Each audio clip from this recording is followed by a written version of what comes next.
संगमनेर तालुक्यातील नेमोण येथील भाविक भक्तांचं जागृत देवस्थान ग्रामदैवत जगदंबा माता मंदिरात असणारी दानपेटी अज्ञात चोरट्यांनी 3 जुलैच्या मध्यरात्रीच्या सुमारास फोडली असल्याचे येथील ग्रामस्थांनी सांगितले आहे।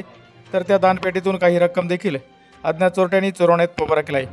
यापूर्वीही जगदंबा माता मंदिरातील दानपेटी अज्ञात चोरट्यांनी फोडली होती, त्यातील रक्कम चोरवण्यात पोपरा केला होता। चोरीच्या घटना टाळण्यासाठी सदर जगदंबा माता मंदिर परिसरामध्ये CCTV कॅमेरे बसवण्यात यावे, तसेच जगदंबा माता मंदिरासह हनुमान मंदिर या ठिकाणी देखील CCTV कॅमेरे बसवण्यात यावे अशी मागणी कृषी उत्पन्न बाजार समितीचे संचालक अनिल घुगे आणि ग्रामस्थांनी स्थानिक प्रशासनाकडे केली आहे। तसेच पोलीस प्रशासनाने तात्काळ अज्ञात चोरट्यांचा शोध घ्यावा अशी मागणी ग्रामस्थांमधून होत आहे। संगमनेर तालुका पोलीस स्टेशनचे पोलीस हेड कॉन्स्टेबल सहाणे व पोलीस शिंदे यांनी घटनास्थळी येत पाहणी केली। यावेळी निमोण ग्रामस्थ हजर होते।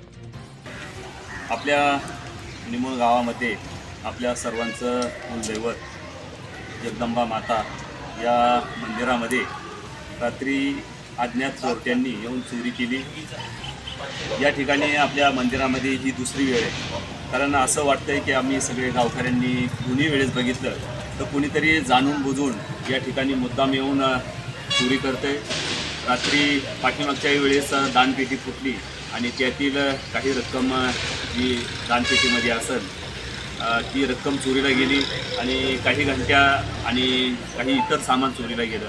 आणि रात्री पण अशाच पद्धतीमध्ये आपल्या मंदिरामधील सर्वांचं कुलदैवत असलेलं मंदिर जगदंबा माता या मंदिरामध्ये रात्री 1-2च्या सुमारास येऊन काही चोरांनी मुद्दाम येऊन पडसाळपणा करून या ठिकाणी पेटीतील थोडीफार रक्कम असेल त्याचप्रमाणे 3-4 घंट्या चोरीला गेल्या।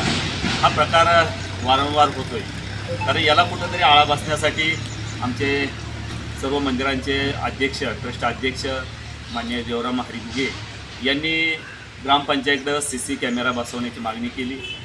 त्या ग्रामपंचायतला 1 महिना होऊन गेला आहे, अर्ज दिलेला आहे। आम्ही ग्रामसेवकशी कॉन्टॅक्ट केला असता त्यांनी आम्हाला येत्या 1-8 दिवसात CC कॅमेरा बसवण्याची या ठिकाणी त्यांनी पूर्तता करू अशी आश्वासन दिलं आहे। आणि अशा पद्धतीत या ठिकाणी कुठेतरी चोऱ्यांसाठी आळा बसवण्यासाठी आपण सर्व ग्रामस्थांना एकच विनंती की आपण जर कोणी गावामधील नागरिक असतील, तरुण वर्ग असतील, यांनी कुठेतरी येता जाता रात्री 12-1 वाजता आपण जर जाग्या असाल तर एक राऊंड मारून एक सुरक्षिततेसाठी आपण एक पाऊल पुढं आलं पाहिजे। आणि ही जे वारंवार चोऱ्या होतात याला कुठेतरी आळा बसण्यासाठी प्रशासनाने पण कुठेतरी एक पाऊल पुढे येऊन तात्काळ कारवाई केली पाहिजे। या ठिकाणी आम्ही पोलीस स्टेशनला तक्रार देऊन या ठिकाणी लगेच ते पोलीस कॉन्स्टेबल सहाणे साहेब असतील, शिंदे साहेब असतील, या ठिकाणी तात्काळ येऊन त्यांनी दखल घेतली आणि पुढील कारवाईसाठी ते त्यांच्याकडे आम्ही मागणी केली।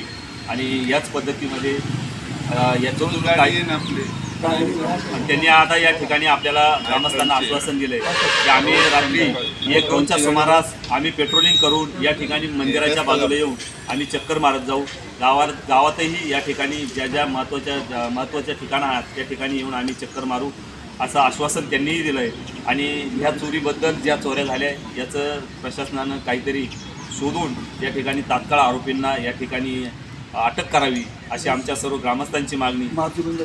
आणि या ठिकाणी मारुती मंदिरातही CC कॅमेरा बसवणे खूप गरजेचं आहे। तिथूनही मंदिरामधून आपले टाळ गेलेले आहे, जवळ 20-25 हजाराचे टाळ होते, तेही त्या ठिकाणून चोरीला गेले। अनेक या ठिकाणी मोठमोठ्या वस्तू या सुरक्षिततेसाठी या मारुती मंदिर असेल, जगदंबा माता मंदिर असेल, या ठिकाणी कॅमेरा बसवण्याची खूप गरज आहे। आणि ती मागणी ग्रामपंचायतकडे 1 महिना झाला आहे मागणी करून, तेही लवकरात लवकर ग्रामसेवकने आम्हाला शाश्वती दिली की आम्हीही ते काम लवकरात लवकर 1-8-15 दिवसात आम्ही कॅमेरे बसवून देऊ अशी त्यांनी ग्वाही दिली। या निमित्तानं आता झालेल्या चोरीबद्दल प्रशासनानं तात्काळ काहीतरी कारवाई करावी अशी विनंती करतो आणि माझे 2 शब्द धन्यवाद।